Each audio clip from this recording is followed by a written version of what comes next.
Welcome to the outer solar system. We are currently 886 million miles, 1.4 billion kilometers from the Sun, looking at a faint cluster in the dark. That isn't just a planet. It's the king of moons, a gravity well holding 146 natural satellites in a chaotic dance. As we close the distance, the sheer scale hits you. Saturn is 74,897 miles, 120,500 kilometers wide. It spins so incredibly fast, once every 10.5 hours, that the planet actually bulges at the equator, fighting against its own gravity.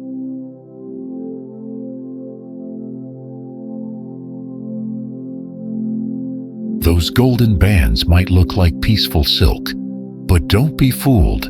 You are looking at jet streams screaming at 1,100 miles per hour, 1,800 kilometers per hour.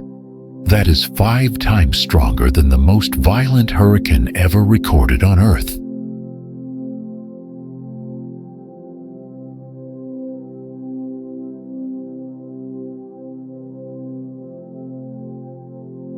We are crossing the Terminator line now, leaving the safety of the light. Look at the shadow cast across the rings.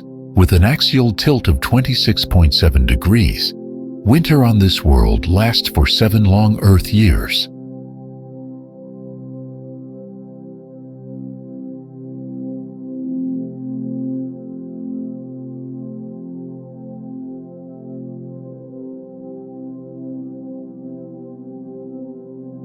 And this is the secret view. Backlit by the sun, the rings ignite with a ghostly glow. We're seeing forward scattering through 99.9% pure water ice, ranging from dust motes to house-sized boulders.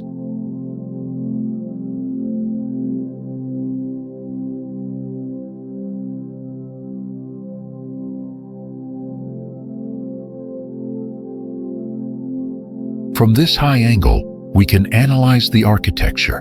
See that black gap? That's the Cassini division. It looks like a thin line, but it's 3,000 miles, 4,800 kilometers wide. You could fit the entire United States inside it.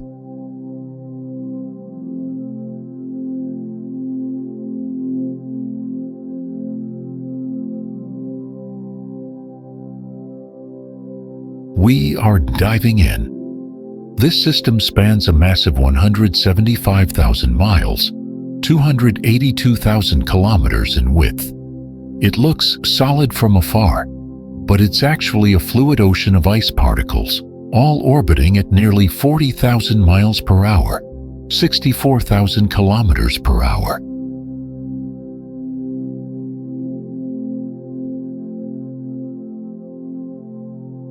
But here is the ultimate paradox. For all that massive width, look at the edge. The rings are often less than 30 feet, 9 meters thick. It is mathematically the flattest structure in the known universe. Welcome to the final descent. We are currently closing in on the most iconic feature in the solar system. From Earth, Saturn's rings look like a perfect solid DVD. But that is a complete optical illusion. As we get closer, look at how that smooth texture breaks apart. We are looking at a structure 175,000 miles wide, yet it's incredibly thin, averaging just 30 feet, or 10 meters, in vertical thickness. It's razor-thin geometry on a cosmic scale. We are now entering the ring plane, and the reality is chaotic. This isn't a solid surface. It's a blizzard of billions of independent particles.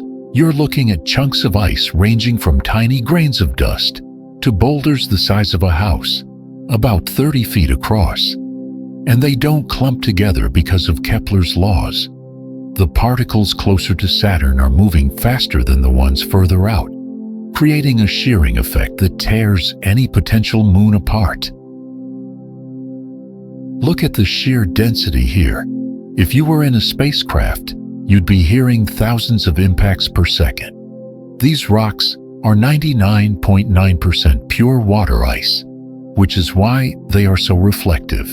In the outer solar system, old rock is usually dark, so this brightness tells us these rings might be surprisingly young, or they're constantly refreshing themselves through high-speed collisions at 50,000 miles per hour.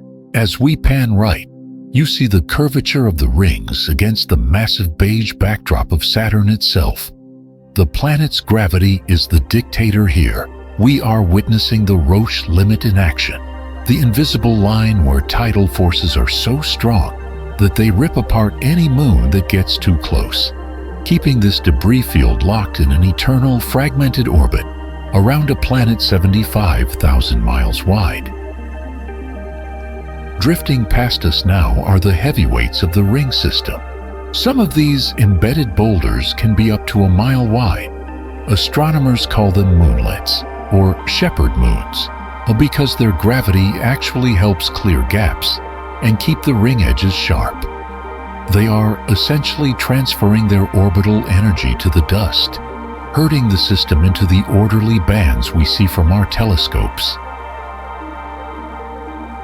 We are now banking to dive out of the ring plane and head for the planet. Look at that sharp black line across Saturn's equator. That is the shadow of the rings. The fact that the shadow is so crisp confirms just how flat the rings are. But notice the planet's shape. It's bulging at the equator. Saturn spins so fast, once every 10.5 hours, that it flattens itself by 10%. Now, gravity takes the wheel. We are accelerating towards the upper cloud deck. The rings are behind us and we're hitting the atmosphere. The winds here are ferocious, clocking in at 1,100 miles per hour. Since Saturn is mostly hydrogen and helium with no solid surface to create friction, these storms can rage unimpeded for centuries. We are about to hit the haze layer, and visibility is about to drop to zero. We are in. The view is gone, replaced by a crushing beige fog. The pressure here is skyrocketing past 1,000 times that of Earth. There is no landing on a gas giant. You just fall until the gas is squeezed into a liquid, and then a metal.